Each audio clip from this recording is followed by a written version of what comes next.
down with OTC?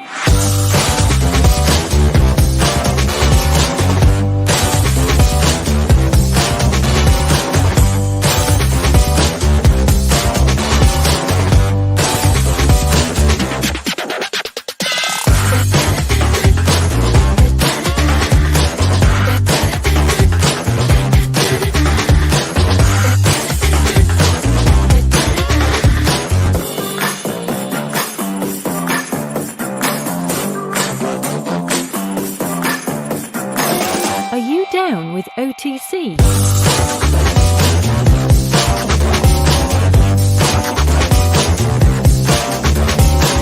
OTC. Are you down with OTC?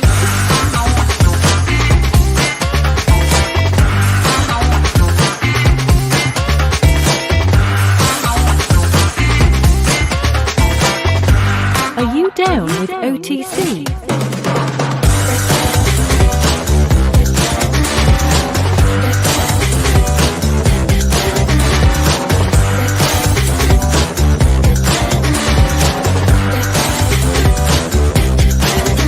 OTC. Are you down with OTC?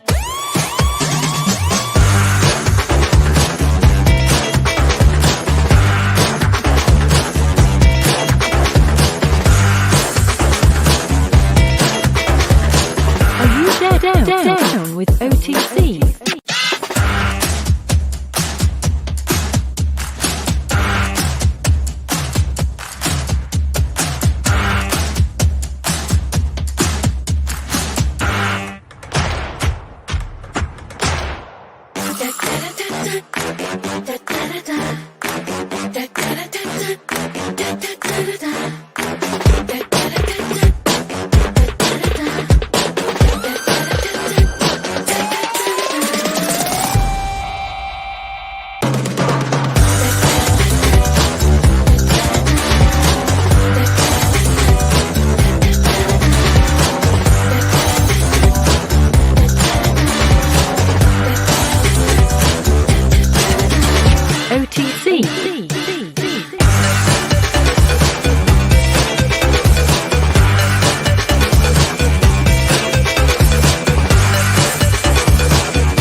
Down with OTC.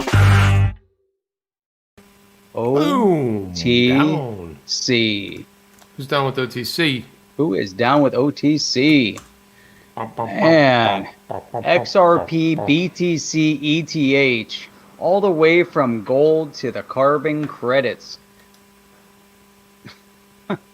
I'm not even gonna talk about that, Jeff. Man, it's freaking awesome. We Man, have more important things to talk about. Who doesn't love tokenizing the carbon credit? You can tokenize my imagination because it's the same thing. All voluntary. That's right. It's a money grab, Jeff. You'll be assured that you'll get a good portion of my imagination because I said so. Nice. There we See go. what I'm saying? So there All you go. right. Hear that? You've heard it here first. We are tokenizing Chip's imagination. Yeah. You too can share a piece of his imagination. There's a lot going on there. It's exciting. Is there really? Is there really? Oh, hell All yeah. right. So, ready to kick this off? Let's ready. Let's go. Let's ready. Let's ready.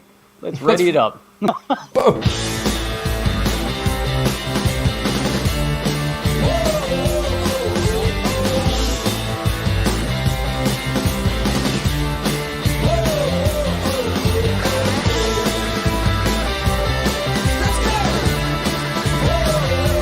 Welcome to On the Chain with Jeff and Chip.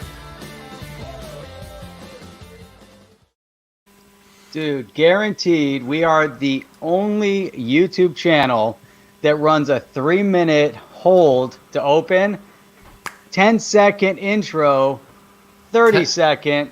No, more like a minute and a half intro and then another 4-minute other intro. And then you're Other finally intro. here. Chip, are you ready? Let's run that intro. Yeah, you know what? Jeff, it was so much fun the first time. Let's do it again. Do it again. Okay, no, that was silly. that is silly. People are like, oh, please don't do it. Please don't do that again. No, I don't want to hear We don't that. want to see that again. Can we talk wanna do about that. poly sign? Yeah, Steve Willits wants to talk about it. Oh, does he really? Boom. Wow, Right. thought that was a unique thought process I had going on. No, man. It was like, that was like one of those voodoo things that was like placed in your mind. Your mind read it really fast without seeing it. And then next Nice. thing you know, you're like, can we talk about polysign and custody? We can. And you know what? I'm not 100% sure about it. I can dare guarantee you one thing. Magic? It's magic. Knew it. Magic. Knew it. Magic. Another I knew magic it. cryptocurrency, the blockchain platform. What I thought we might do, Jeff, to start this puppy off, Julia Chatterley, Yep. who has like a total little crush on Brad Garlinghouse. I mean, just like she gets this little twinkle in her eye when she gets all excited. And today she did a 7 or 8 minute spot with him. And then she said, we're going to continue this conversation on the Twitters or something like that effect. And Brad was going crazy, man. Really, what were they talking about? Polysign, XRP, Ripple, I'm going to be honest. Bitcoin? They actually were talking a little bit about Bitcoin, which is kind of cool. They talked a little bit about Bitcoin in the very first segment that aired live on Julia's show. All right. He had said something about, like, again, level the playing field. And he said that the fact that she was asking about, like, what about regulations? And she basically said, well, look, I mean, for 2+ years, both BTC and Ethereum have both had some clarity around that. And she talked, and then he planted the mining thing about, remember, the mining of Bitcoin is all controlled in China, which we saw him do to our boy Pomp when he was on his Pomp, and he asked Pomp the question, right? So it was actually a pretty good interview, but then it started going on. I didn't have enough time to watch it. I thought we'd just maybe catch a little bit of it here. If everyone's cool with that. I don't know if everyone's cool with that in the chat there. Yeah. Let's see if we can All just, right. let's do What this are we here. watching? This is Julia Chatterley. Let's do it. Do it. At the first part of this Do it. conversation, you were talking about having 95% of customers outside of the United States. Do you hear Is that that? Brad Garlinghouse? That is him. Yeah, he's got some weird, Yeah. goofy glasses Can on. you turn but up the that's him. volume? I can't, unfortunately. Oh. It's like it's all the way up. Oh, I don't know if that's it it. helps. I think they do it on purpose. Let me see. Tell me if this helps. How Is would that the Crypto regulatory News Network? clarity in the United States change that percentage in your mind?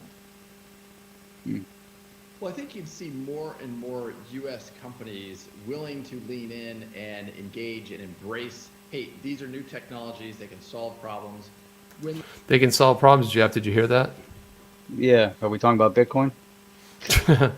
That doesn't solve a problem per se. The problem originates in China. there's not regulatory clarity, they don't want to take that risk because there's a little bit, whether we can say it's 1%, 10%, or higher, there is some risk that the U.S. government decides a path that could be not good for cryptocurrencies. And so I think it's holding back the whole industry. And as you and I have talked about before, the earliest days of the internet here in the United States, the United States led because there was regulatory clarity. Investment flowed in. Companies, I mean, as you know well, the internet is the reason why we have the Amazons and Googles here in the United States today. We It's can, a I believe, regulatory have that clarity. with There it is. the blockchain and crypto industry as well, but it requires that clarity, that certainty for investors to continue to invest. That's interesting. Interesting. And it requires, Or not yeah. so much. Yeah, well, a lot of times she does grill him on the whole idea about leaving. Aspects of digital currencies, as you've discussed, Yep. are being treated the same here. What would it mean specifically for Ripple and for XRP to simply have clarity over? Oh, did she just say how XRP? regulators are viewing- She did. She Wow. said Ripple and XRP to have clarity. Oh, And yeah. XRP. What is it going to do? Is she invested? How big is her XRP bag? It's pretty What do you big, guys dude. think? Well, she had a. Not only did she do the regular segment, but she did another 7 minutes and another 10 minutes. She did another 18 minutes with Brad. So now she's like Nice. XRP. So this is good. She's all over the XRP. How much growth could you see instantly? Instantly. Did you hear that? Point, because I think what we have seen is in the United States, despite being a U.S. company, is that there's an uneven playing field. Uh-oh, here comes the level Uneven. playing Oh. field, Jeff. Hold on. Hang on I don't now. know Hang if I on. like it. Here comes Not the too happy with that level level. playing field. We I have like the taken unlevel steps, playing field. as a U.S. government to advantage Bitcoin, to advantage Ether, And the reality Bitcoin. is those are technologies that are today, because of the mining concentration, the pools of mining capacity. Wait for it. Over 60, 70% of that mining capacity is in China.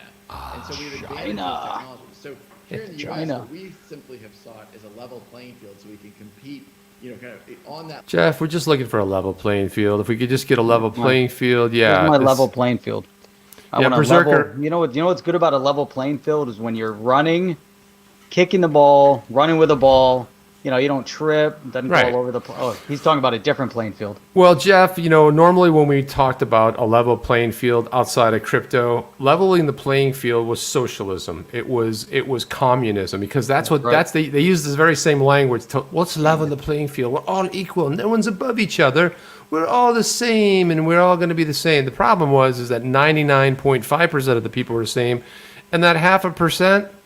They were living life large, Living it large. Living large. Let's see what else he has to say. All right. A level playing field and compete effectively. I think you'd see a lot more adoption from U.S. players of these technologies if there were that certainty, and as an objection to sale, you would avoid that going forward.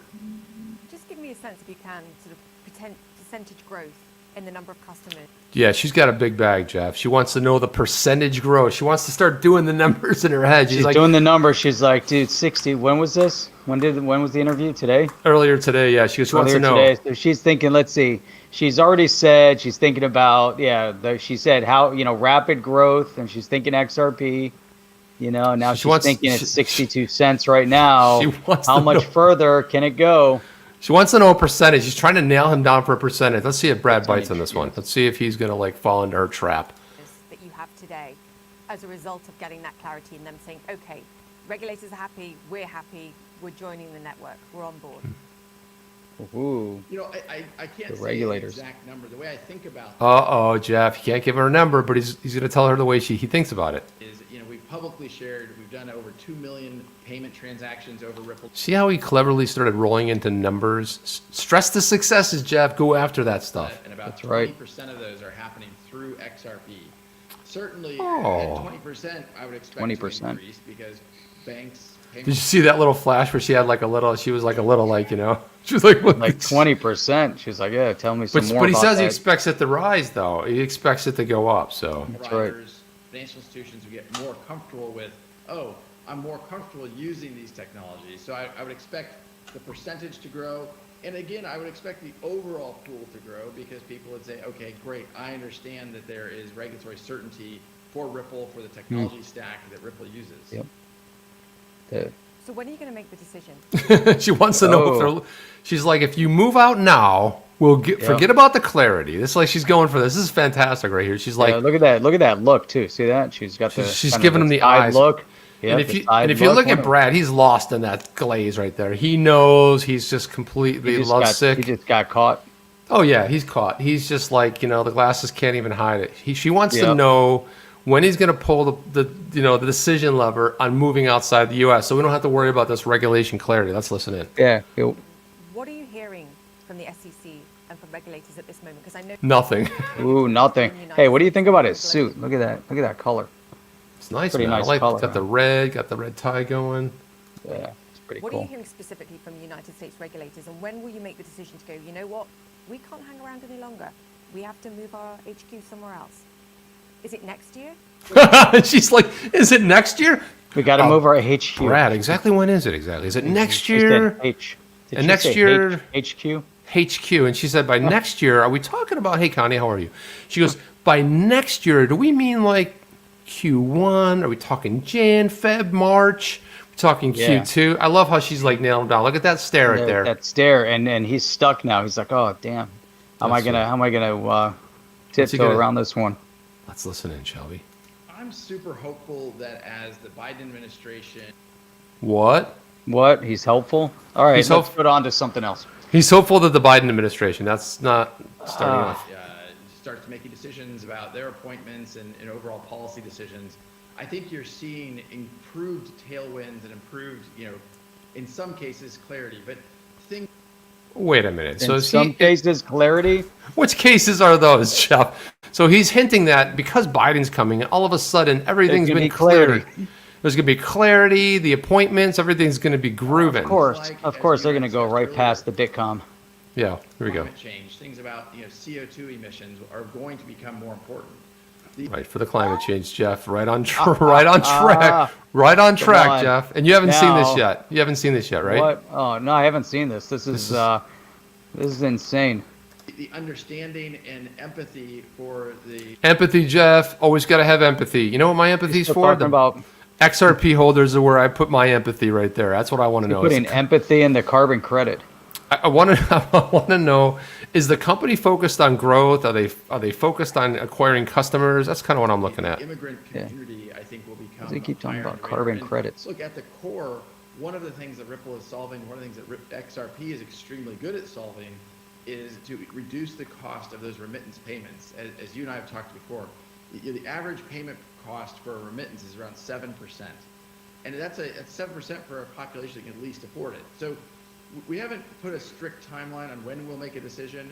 I think I am waiting to see what dynamics change associated with the Biden administration begin. He's going to be disappointed, Jeff. Very disappointed. He doesn't even realize. He said, even realize. He went from everything's going to be smooth sailing, everything's going to be clear. Angels acquirers are going to be singing, and then all of a sudden it's like, well, I don't know, maybe. Who knows? You know what I don't understand? Why can't people in business just stick to what they're supposed to be doing? Just focus on remittance payments. Focus on building out your company. Focus on getting everyone that's invested in XRP a little extra cash. Do the things that you're meant to be doing. Why is he talking about political administrations and all those other things? Is our microphone low? Test. Test 1 2 2 2 1 2. Hello. No, I think it's the for some reason it's really low on the audio of that, so you guys got to strain a little bit. But I have it cranked all the way up. It's Twitter. I don't know what to say, guys, but you can see that it's all the way up. Twitter. I don't know. It's the Twitter. Yeah, you know what? People get Brian Armstrong a lot of grief, CEO from Coinbase. People are always ragging on Coinbase. At least Coinbase was smart enough to stand up and said, look, dude, we don't do politics. You don't like it? Get out. We'll give you a package. You can leave the company. That's cool. I'm cool. But we're not going to play these games. We're going to focus on building a company. Maybe not so well, but they're going to focus on it. They're not going to focus on, the cryptocurrencies that everybody wants, but that's okay. But at least they're not going to play politics, which I can appreciate. Let's listen to what Brad says here. What is he going to say now? And I'm optimistic that will actually improve where things sit for the XRP community broadly. What's going to improve? Let's talk about what the rise in levels of crypto. You've talked about it too. The rise in institutional interest in crypto too has meant specifically for Ripple this year. Institutional interest. It's a big deal. I mean, I'm always impressed that you cover this well. She's like, am I buying this right now, or is he swindling me? Not so much. Yeah, she's saying. Like, what do you think about the institutional interest? Come on, man. I like the institutional interest. Man, there's all sorts of good institutional interest going on.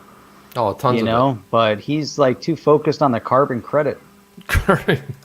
What's up with that? When you see names like Stan Druckenmiller, Paul Tudor Jones, when you see those names leaning into an asset class they haven't previously been involved with, that builds confidence for everybody. That builds trust, certainty, and I think you're going to see players like that continue to invest, get more involved. The fact that MicroStrategy, which this has been covered well, but boom, who talks about MicroStrategy all the time? There you go. Man, I've been bringing up a lot. The guy's, he's taking my ideas. Crypto. I think it's a very big deal. Huge. The one thing I think we will see more and more, however, is people understanding that when you only invest in one asset, you have concentration risk. And that's right. Concentration risk. Miller have taught us that diversification matters. Boom. See that? Reduces risk. And so that's I think right. you'll continue to see, Bitcoin I think will certainly lead and certainly has led. I think you'll see increased diversification and understanding into of the XRP. Diversification, given some of the risks of ETH, one asset or one stock. XRP. There you go. He said it. Knowledge about the crypto space and awareness in the crypto breaking space. It down. Breaking that down. Digital assets outside of Bitcoin, simply because, to your exact point, all investors, it's a 101. Diversification is key. I like that. Diversification. See, it sounds better if it's diversification. Diversification's like, nobody cared, but diversification, whoa. Diversification is awesome, man. That's freaking awesome. I love it. I love it. It's perfect. Very, very cool. But you know what's interesting? Oh, we got some. Look at Ed French pulling it out there, man. I don't want to say that. Nice. There you go. We could totally hit hard. For sure. And Yeah. Again, I think these are lessons we have learned over decades from some of the smartest investors in the world who Smartest. now are seeing. Hey, we got them right here on the show. They're right here. Freaking clutch. Right here. Connie, Ed Smartest. French. That's being right. inflated by printing trillions of dollars to stimulate the economies, both here in the United States, in the Eurozone. Nice. You're seeing it happen globally. And I think you are going to continue to see people say, well, why do I want to hold a dollar? Companies like MicroStrategy saying, why do I want to hold a dollar? MicroStrategy again. One of my closest friends from college, he runs a small business in the middle of the country. He called me earlier this week and saying, hey, we're holding tens of millions of dollars on our balance sheet. We're thinking about whether or not we should hold crypto. I think it's an incredible, sign, a harbinger. What did he of things say? to come when Let's see you what he see says. that happen, not Say just Bitcoin? MicroStrategies, but across companies across the United States. They Bitcoin. invest. He didn't say it. Did they put that He didn't money even say I didn't have XRP. a point to. I made some introductions for them. Boom. She's like, did There you go. invest? And he's like, I made some introductions for them. You like that? Here's how you buy XRP. Who do you introduce him to on the BTC side? Here's Nakamoto, Satoshi Nakamoto. Here. Let me introduce you to Satoshi. Let me introduce you to my pal Satoshi, and then here's my pal Budrik, and here's my oh, and by the way, hey, you know me, he made some introductions. I'm not sure who he made some introductions to, but it's almost done. We'll finish this and move on. Hey, do you think he's real? Or do you think he's just like a I don't know. It looks like fake AI? It looks like AI. into crypto? Look at that. See how he jumped? I don't know. It'll be interesting. Look. I mean, what he was talking about is about 10% of their balance sheet, saying that they've got tens of millions of dollars of U.S. dollars. 10%. And it is a Midwest company, a very successful company. And they're saying, look, I hold a lot of dollars. There's a little bit of benefit given the dynamics we're seeing. And I'm sure it's the exact same. Put him But into he's something right. else. But he's right Tens of about that. million. Tens By the of way, millions on the balance sheet. Get it off the balance sheet. yeah. By the way, I love the comment, Jeff. There you go. Holy, sorry. That's hilarious. Yeah, I had to leave a comment. I had to, man. I don't think I'm on the Christmas card list anymore, Jeff. I think I've been removed, so He definitely took you off. Yeah, I think I'm done there. Yeah, look at that. Companies should put 90% of their balance sheet in crypto at this point. But but think about it though. But think about his buddy though. His buddy, he does raise a good point. Think about it. It's a pretty successful small business if he's holding tens of millions on his balance sheet, right? So that money is just being deflated every single day. So he realizes if he puts it into something and he's got a long-term hold on, he's going to make some cash. Yeah, I think so. But what's interesting? So he's talking about carbon credit. What do you think, he knew about this whole movement into carbon credit? How about the blockchain coalition launching a tradable carbon credit token? You think it's just happenstance here that he's talking about that today, and this was just yesterday? Stablecoin pioneer Uphold is claiming to have launched the first tradable retail carbon token. And as you guys know, if you're over in Europe, they seem to love this over in Europe for some reason. But in Europe, the Eurozone, they love to pay their carbon credits, and it's 100% voluntary. And you're not doing anything because those carbon credits just go into somebody's pocket and get spent somehow. But it's interesting here. Now you can tokenize those carbon credits. I think that's pretty cool. So let's say you have extra carbon credits because you didn't use all your carbon credits. You can tokenize it and make money. That's a great idea. It's a great idea because I'm going to be launching soon. I teased it a little bit in the very beginning, but I'm going to be launching. I'm going to be tokenizing my imagination. It's going to be epic, and what's going to be nice is people are going to have a chance to sort of partake in that, and through some sort of like a token type of there'll be a token. And what you'll end up with is this, Jeff, a giant zero. But if you look deep enough, you will see some imagination. And the imagination, and a lot of the money from that imagination will end up in my account. which will purchase more crypto. You see how that works, Jeff? Yeah, but I'm not 100% sure, Chip, but I think it's magic. I'm positive it's magic right there. Yeah. So let's shout out some people that popped in here. All right. First one in, Steve Will. No, that's not. Who was the first one in? I got to look at this other one here. Going to the top here. Chip was. Says, please tweet this out. No, but that's not the. But see that stops at a certain point. I think it was Tony Fisk was the Tony first Fisk one said in. magic. He said magic. Yep, it was magic. First one in, Tony Fisk. He started the magic line. Yeah, he started the magic line. It was Tony Fisk. He's the one who He's said like, he where is wasn't everyone? 100% Willits sure. came He in. thinks it's WB, magic. Chinese Bamboo. Simon Bickerton. Mm-hmm. Yeet is in. Mr. TJ Michael. Any info on the Banking for All Act? Connie's here. Connie's KB. here. KB. It was nice because during that whole episodic there, he said, you guys are cracking me up. Awesome. And Jeff, did you see who popped in? Nope. I'm scrolling to. Come on, man, Berserker. Is he singing English or Russian? In English. Come on, Berserker. Girls think sexy.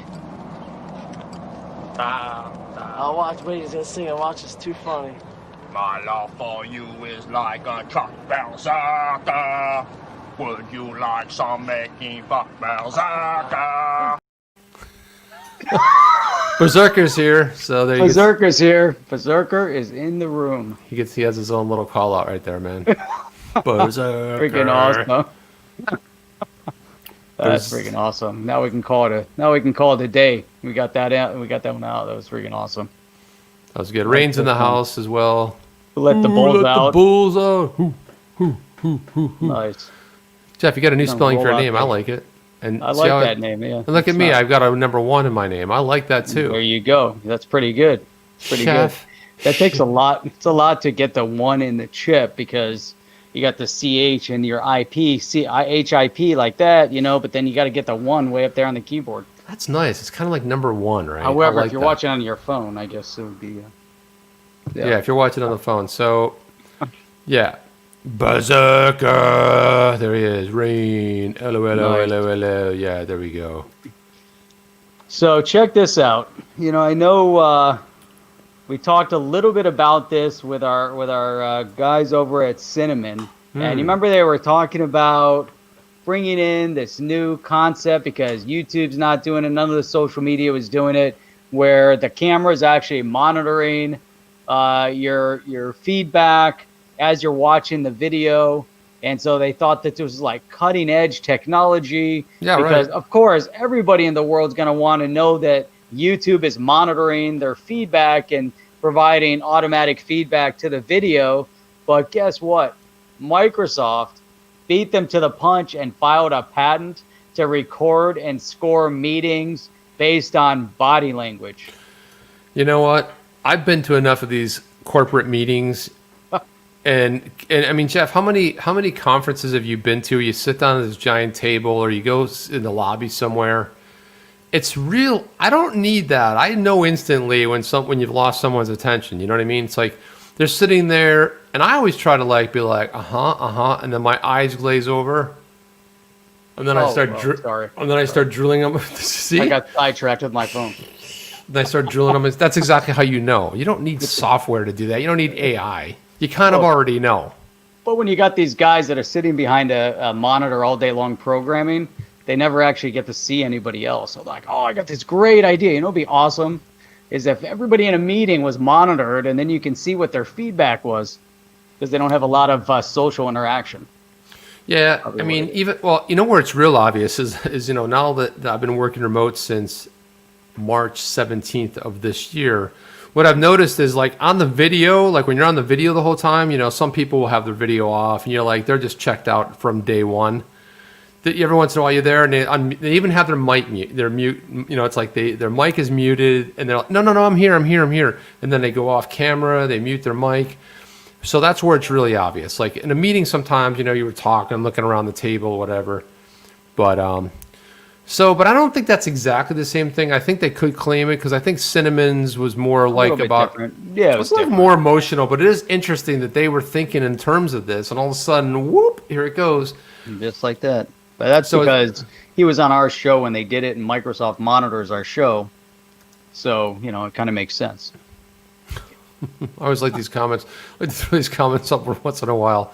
That's a good one too. I'm not. I like Yeah, that that's a one. very good one. Solid. So hey, right? do you think DNI is watching right now? Is DNI out there watching? He should be watching because every time we mention his name, he all of a sudden DNI. put out the bat single for Big DNI. All right, we put it out there. Give it a second. Give it a second. If that's not going to do it, I'll tell you what will. I'll tell you exactly what's going Thank to you, Ed bring French. DNI into the room. Oops, hang on. That didn't do it. I know what Hey, you're we going got to to talk hit the about. right button here. Got to bring in the right button. Christine Lagarde. Boom. Look at this. Stablecoins pose serious risk to financial security. Didn't she once work for the IMF? She did, but I have to say that she does land a couple good points, though.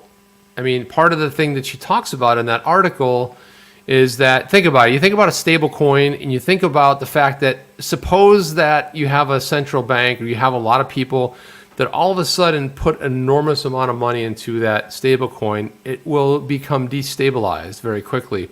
Yeah. And I mean, she's not as concerned about the people, like in other words, as a consumer type of thing, as much as she's concerned about the detriment to the central bank, which she has a good point because it could totally destabilize it. But unfortunately, I've never really gone down that path because I never thought in terms of central banks. I always like my mindset's not in there. But if you were Christine Lagarde coming from the IMF and now going over to the European Central Bank, yeah, you have a different sort of way of looking at stuff. But I'm thinking about like, where do I park this thing so it doesn't lose any money? But if it's worth $1, because it's always funny. It's like, hey, man, it's still worth $1. It's worth 99. It's worth $1. The funny thing about that is when you start getting into the whole idea of what something may or may not be worth, right? At some point, that dollar is deflationary. So it's like, so you're riding that curve right down there. Now, I get if you want to keep it somewhere and park somewhere, you don't want it in a bank, that's fine. But the problem is it's still going to be a deflationary. You're still going to have over time, that dollar's worth less and less. And all you have to do is go back to the 60s or the 50s and look at the price of gold. And then if you had an ounce of gold back then, or you had a gold bar, and you had the equivalent in dollars, USD, you would be not a happy camper today because that gold buys so much more, it was almost up to 2,000. And guess what? You're put it into Bitcoin. Better put it into Bitcoin. And people are really going to get freaked out when it blows past 100,000, 200,000, and then right to zero. Especially Lagarde, because Lagarde, there was a lot of discussion that she seemed to be pro-crypto. However, she's very bullish for the digital euro while throwing shade at potential rivals such as cryptocurrencies and stablecoins. She doesn't like that. She said the main risk of cryptocurrency is a feature that crypto components consider a plus, namely that cryptos rely purely on technology and there's no identifiable issuer or claim. Yeah. And it goes on, she says, cryptocurrencies suffer from the lack of liquidity, stability, and trust, and therefore do not fulfill all the functions of money. But how does the digital dollar fulfill that? I'll tell you. It's also technology-based, and it's just made as much as they want. Yeah, the translation of that as me is like central bank, as somebody thinking like a central banker, we don't like that. Crypto poses the biggest threat to central banks. It poses the biggest threat to banks in general. And all of a sudden they're like, I know what we'll do. We'll create our own fake digital currency and we'll call it the digital euro. And we'll do this, we'll do that. Unfortunately, it doesn't follow most of the principles of a digital asset or cryptocurrency. They're going to be totally centralized, totally controlled, totally manipulated. And they're like, but look, we put the word digital in front of it, and it's like, so yeah, the translation there is, and this was the promise of Bitcoin, right? The promise of Bitcoin was, hey, there's another place to put your money that's not the bank, that isn't interfere with the government. Of course, I mean that's slowly changing too, but that was the promise of Bitcoin. That's what spawned this whole other industry where we see use cases, the use case of XRP. But you see Brad is getting very restless because he's like, and I called this a while back, Jeff. I said, like, I think this is a ploy You know, he thinks the Biden administration's coming in. He's riding that whole thing, and everything's going to be, you know, sunshine and rainbows. But then he doesn't really want to pull the trigger on moving. It's a big deal. Relocating, it's just there's a lot going on there. He doesn't really want to do it, but he, you know, at some point they gotta either, you know, blank or get off the pot. You know what I mean? You can't sit there. It's crazy. Look at Tony Fisk says it was $18. But look what $18 bought you. In 1935, for $18, you could buy a car, Jeff. It was a Model T, and you could ride around town in it for $18, I think. Not really. Nice. But you see? Awesome. Yeah, so if you had $18 from 1935, Tony, and then so today you'd have $18. So yeah, that wouldn't fare very well. So that's the whole point. Dude, I gotta show you something real quick. This is freaking awesome. Please hang on. Let me close this. I gotta show you this. I was just introduced to this today. Freaking amazing. Hang on. You're really hyping this big time, man. Oh, it's so freaking awesome. Check that out. A lot of hype going on. Oh, look at that. Oh, that is sweet. A 9mm polymer frame striker fired pistol. Look at that. Look how nice that looks. Freaking awesome. Let me blow it up my screen. That is nice. Look at that. It's perfect. Sweet. Perfect in every way. Nicely balanced. Look at that. Fiber reinforced polymers. Nice. Yep. It's freaking awesome. IWI is the Israel Weapon Industries. I have a 40 cal from IWI. It's freaking awesome. That is sweet. What's that retail for? $479. Oh, that's a nice. Like $500. Oh, that's sweet, man. All day long. All day long. Yeah, all day, man. Oh, it's freaking awesome. I like that. The problem with some of those is I got a big grip, you know, so I gotta. That's the problem with a lot of those. So you gotta go straight to the Desert Eagle. Go to the 45. Go to the Eagle, baby. Yeah, but then there's the concealed carry too. So you gotta be, you know, you don't want to. I was wrong one. Where's Tony Fisk? That you only have knives. Yeah, well, knives are that's for lightweights. Knives are kind of cool too. Yeah. See, but that's the whole thing, Jeff. Tony's bringing a good point up. It's like, yeah, everything's cool. You know, it's like guns, you and your guns. Well, here's how it works over here. It's 330 million people, give or take, and there's like 360 million guns, and there's a crap ton of ammo. And the reason we did that, Tony, if you want to know about our Second Amendment in our Constitution, not to protect us from, you know, an invader, not to protect us from somebody that might, you know, challenge us. No, to protect us against our government. How's it working out for you guys over there so far? I saw people getting... Really, it's to protect us for the Bitcoin. The Bitcoin. That's true. Bitcoin. Look at that. Money pours out of gold in favor of Bitcoin. Well, Bitcoin's reaching all-time high, and investors from Wall Street are fleeing Wall Street, according to this article. I don't know if this article is accurate, but it sounds pretty good. More than $5 billion worth of precious metals have been dumped. $5 billion worth of precious metals, and it's all being poured into Bitcoin and potentially other digital assets. Probably in the top three, a little bit of Ethereum, a little bit of XRP, all that good stuff. But look at that, Grayscale hovering up all the Bitcoin it can get its hands on. Just this week, it added another $140 million to its coffers. That would be impressive had MicroStrategy not put in $425 million on their own. That's a good point. You know, that 120 would be, but not so impressive. I don't know. Had a sneeze there. Thank you. I had to mute my mic there for a second. But this is accurate right here. Keystone Cops. Jeff, the other day I saw a video. There were like 7 of these, I don't know what you call them, bobbies, whatever. I don't know. They look like workers on the side of the road. They wear those big yellow vests. And they were trying to accost this guy. They were trying to like handcuff him or something. And he like ran away and they were trying to run. It was the funniest thing ever. You know, we got to put some Benny Hill music. We have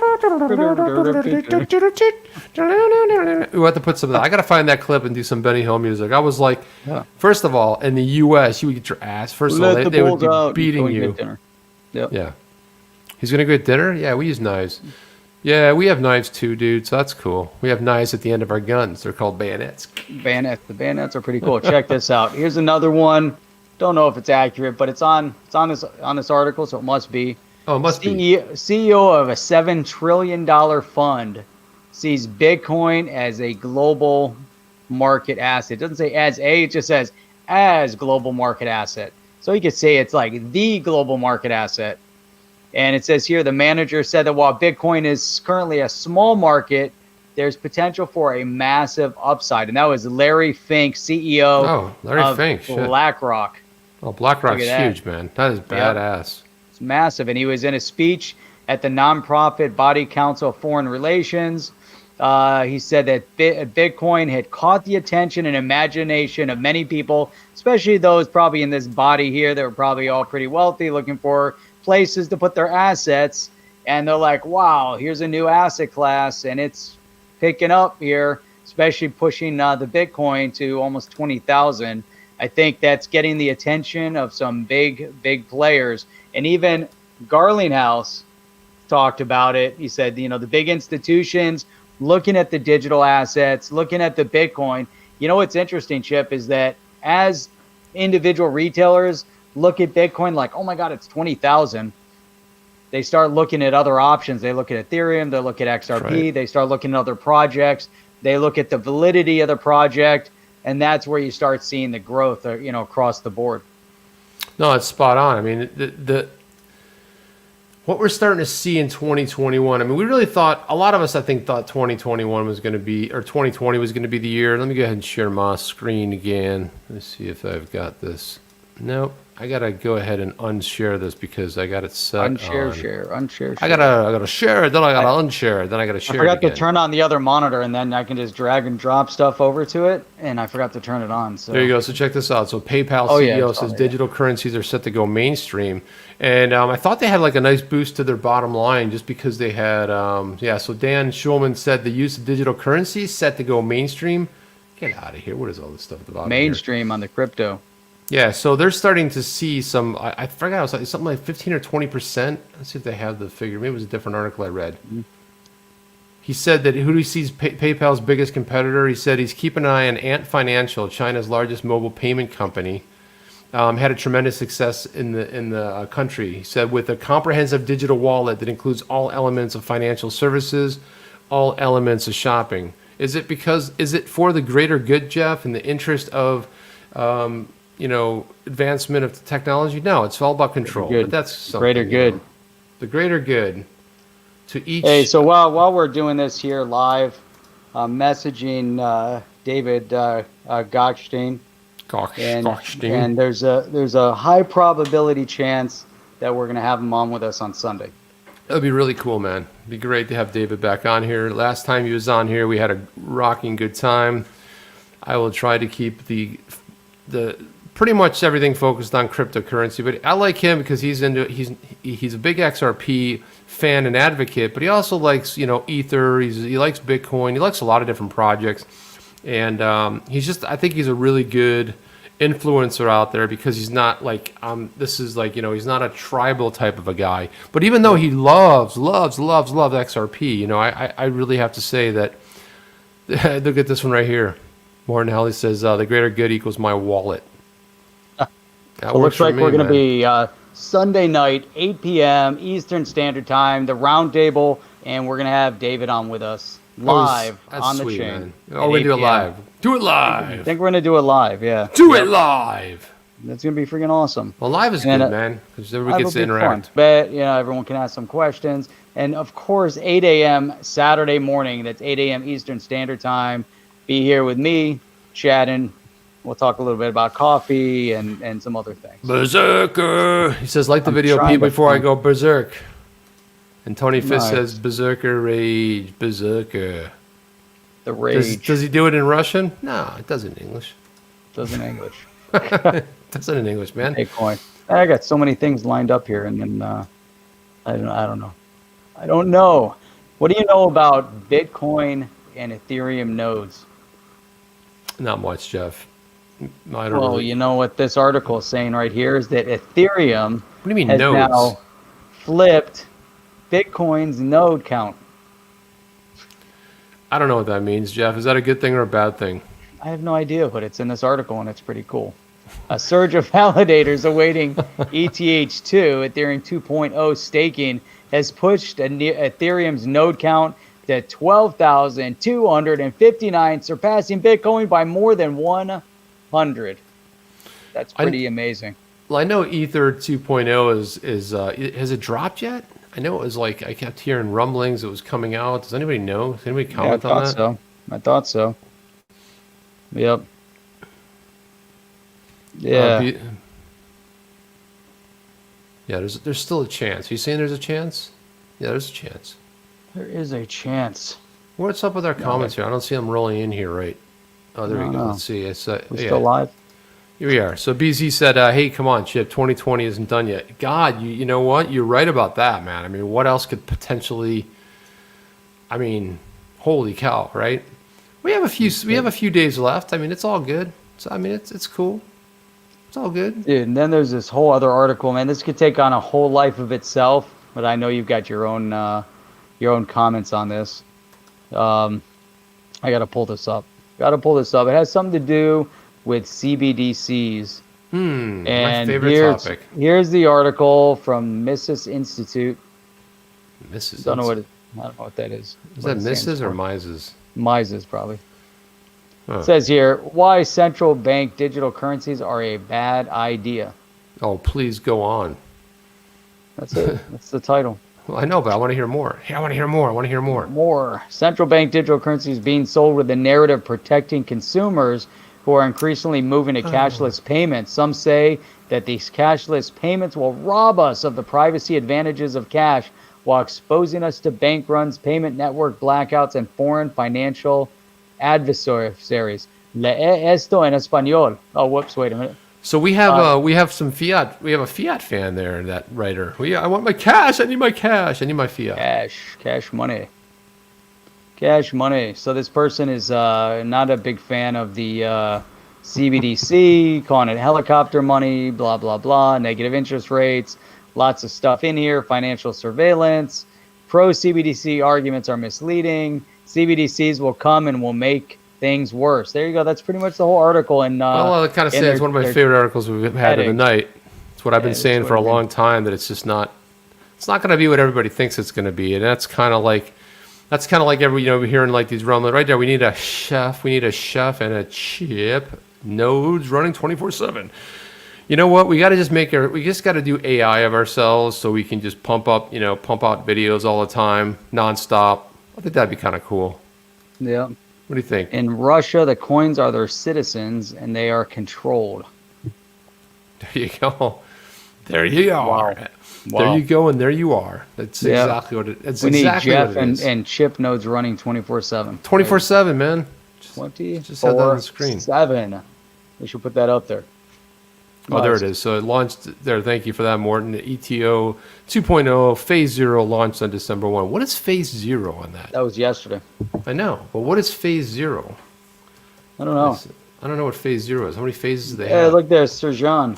Sir John, what's up? Sir John, Phase 0 ETH. Let me see what this is all about. The upgrade, the ETH upgrades, the countdown. We already have it. ETA. Pretty good. Ethereum 2.0 countdown? Yeah. Already deposited. I don't know why you're looking that up. Check this one out. This is like the news of the day. You know, we talked about, what was Brad Garlinghouse talking about, China and all that stuff? Oh, yeah.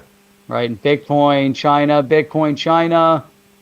Breaking. Bitcoin miners in China's Yunnan province cut off from electricity supply. This happened a couple days ago. Can you imagine that, man? You're just mining. Everything's great. And all of a sudden, boom, your electricity shuts down. And Yunnan is China's 4th largest Bitcoin mining hub, and now they have no power. I don't know if they do now, but that was a couple days ago. But they put them in the dark. They shut them down. They probably weren't too happy with them right there. See that? Yeah. Well, the thing was funny about that, I put a tweet out about that. I'm trying to find it. Let's see past my Firearms tweets here. Oh, where is it, man? Keep looking for it. Where is it? I thought this was... I'm going to put some of the funnier tweets that I saw over the course of this week. All right. Some people didn't... Well, some people react. It's always fun. I like putting stuff out there that people react like. Everyone's like, oh, I hate this. And everyone's like, I like it. And then they start fighting. It's awesome. I like to mix it up a little bit in the chats. Yeah. All right. Well, while It's you're in here looking for somewhere. that, here's another asset manager. This asset manager has $631 billion under management, and he just changed his mind on Bitcoin. This giant investor is Alliance Bernstein has changed its mind on Bitcoin's role in asset allocation. Another one. How many are there? It's amazing. One big financial institution, one leader in the finance space after another. Their eyes are opening up to digital assets and opening up to the Bitcoin. Wow. I like that Bitcoin a lot. Bitcom. Bitcoin. Bitcom. But don't worry, Jeff, because it's all coming, and here we go. Yeah, here it is. Here we go. Let me add that to the stream there. Hey, Jeff, you remember that time that Brad Garlinghouse asked Anthony Pompliano if he thought China would control BTC miners, and our boy Pomp said no? That was awesome. That was really awesome. That was the story right there. Oh, Bitcoin. Oh, yeah. that was the story. Look at that. Yeah, that was it right there. So that was the picture from the story. And then Sir John said in the reaction, when he put the emoji of his face, ooh. Yeah, and funny. Mark Phillips commented, "Oh, that didn't take long. No, not at all." Tina Hall put a little laughing. Nice, look at that. Nice comments there. Yeah, there's Jeff. Imagine that. China, what? I'm shocked. What? What? I want you to be nice until it's not time to be nice. Yeah. Somebody did put the there it is right there. Oh, look at that. What? He went, you said that. Went like that. Whoa. And then there was this tweet here, which I thought was funny. Who put this one out? This was Jade put this one out. She said, I opened up my my ramen noodle soup and I saw a Brad Garlinghouse. Look at this, Jeff. She saw Brad Garlinghouse. And I made a little comment on it that it was cultural appropriation. So that's funny. Some people didn't like that. Tapatio. Now, what else did I have? Tapatio. This is probably my favorite tweet of the week so far. The kids' presents are finally starting to arrive. Oh, I saw that. That was pretty funny. You said there was also a massive hash rate drop in the beginning of November. The miners moved their equipment from the Sichuan province. CoinDesk had an article on it as well. Interesting. But you know what's more important than all of that, more exciting, and a really good way to summarize our hour spent together here on the chain is... Boom! 62. Whoa. Right 62, the best stable coin ever. It's now hovering in that 62 to 65 cent range. It kind of likes it there. Let's see how long it can last in that 62 to 65 cent range. What do you think? All I know is when we stream, it's 62. So I'm a little bit nervous about going live on Sunday night. I mean, that's just me, but... Yep, exactly. 62, go up to 65. Maybe we'll hit 70. It's possible. It's possible. But when we streamed the other day, hey, it's slowing down. You got a lot of slowdown here in the U.S.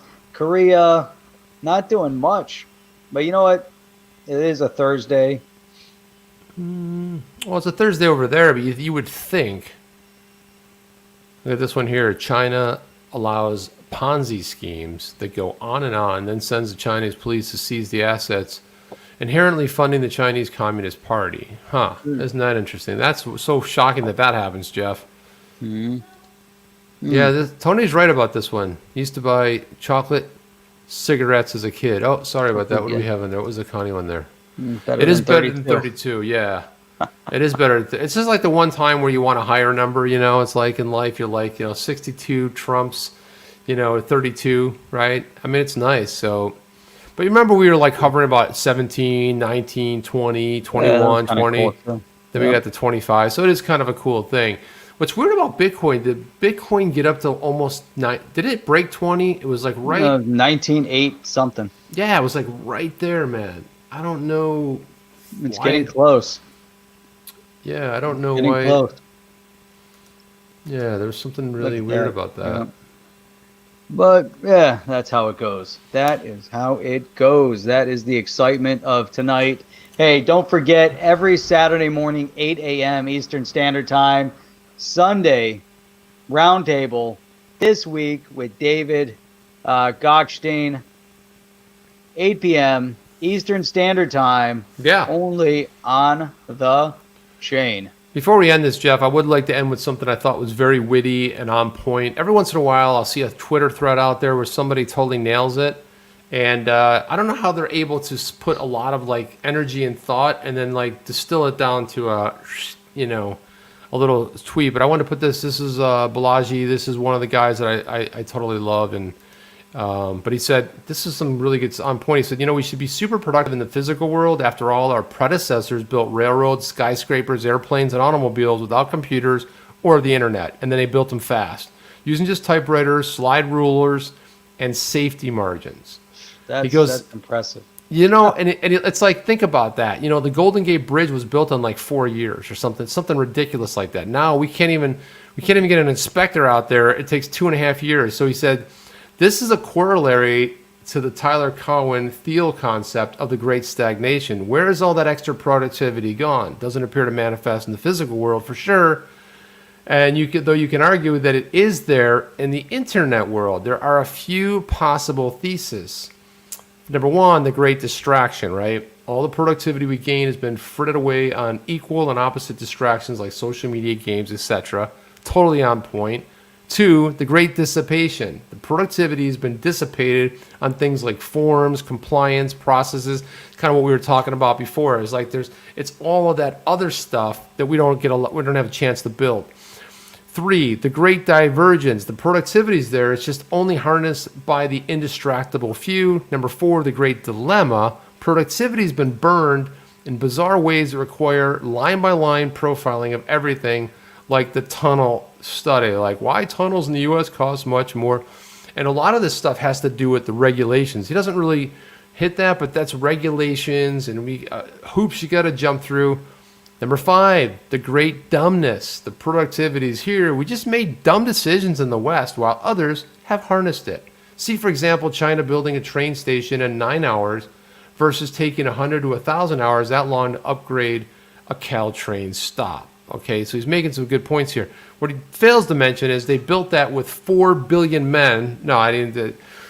Then you got, by the way, when I say 100 to 1,000x, I'm not kidding. November 2017 to fall 2020 is 3 years, right? 3 years versus 9 hours, which means the U.S. needs almost 3,000 times as long to upgrade a train station as China does to build one from scratch. Now, yes, I'm sure not every train station in China is built in 9 hours. Wouldn't be surprised if some regions like the U.S. or others of SFBA, but it sure feels likely that a systematic study would find a qualitative speed gap anywhere from 10 to 1,000 times or more. So anyway, it goes on and on. I'm not going to get the whole thing, but I just thought that was so on point. How do you look at the fact that we built all these magnificent structures with some of the smartest people? I mean, look what, we went to the moon, we did this, we did all these things, and all of a sudden now, man, we can't even get out of our own way. We have this massive computing power. And I don't know about you and your company, Jeff, but I often get a lot of colleagues hitting me up, and they're like, "Hey, man, can you tell me how to do this and do that?" And I'm like, "Do these people have Google?" I mean, it's just a question, out there for you people. Nope. Morgan Creek Digital Team, including Pompliano, have been lobbying the Biden campaign to entertain the idea and implementing BTC in our economy. Yeah, I put out a tweet about that too the other day. And you'll actually find it somewhat surprising if I can find it here. I mean, yeah, I don't blame them for doing that. That's what they are. They're BTC maxis. So I mean, what else would you expect? BTC, Jeff? the Bitcoin. That's it. I don't know. That's it. That's all I've got. I got nothing left. Anyway, yeah, I was saying that that BTC offers the promise of a really awesome payment network. But I said that in tongue-in-cheek. That's all I said. It was all tongue-in-cheek. So anyway, Jeff, you were right on time. Guys, thank you so much for showing up. Really awesome to have you guys here with us on a Wednesday evening. And again, we'll be back. Jeff will be back on Saturday morning at 8. We'll be back here at the round table with David Gochstein in the hot seat. We want to, it's always great to have him on because, again, he's a big, fun dude. I don't mean like big. He's just like, he's a big influencer, has a lot of following, and I love to see that. So, you got anything else, Jeff? Then let's get out of here. Let's get out of here. Thank you. Let's get out of here. I do want to say one last thing before you do that. Appreciate all you guys. Thanks for joining us here on a Wednesday. You guys are awesome. We're going to try to build out this Wednesday spot. Mm-hmm. We don't do a lot of streaming, but we're on Wednesdays, but we're going to do it. And it's fun midweek. Have a lot of fun during that midweek, whatever you want to call it. That's it. Appreciate you guys. We're out of here. Come on, man, Berserker. I had to play it one more time. Come on, man, Berserker. Is he singing English or Russian? Is he singing in... Come on, man, Berserker. That's what his phone should go. Come on, man, Berserker. Come on, man, Berserker. Come on, man. All right, we're out of here, guys. We're out. Hit that button right there. Are you down with OTC? Please like, subscribe, and click the bell to be notified when the next video drops.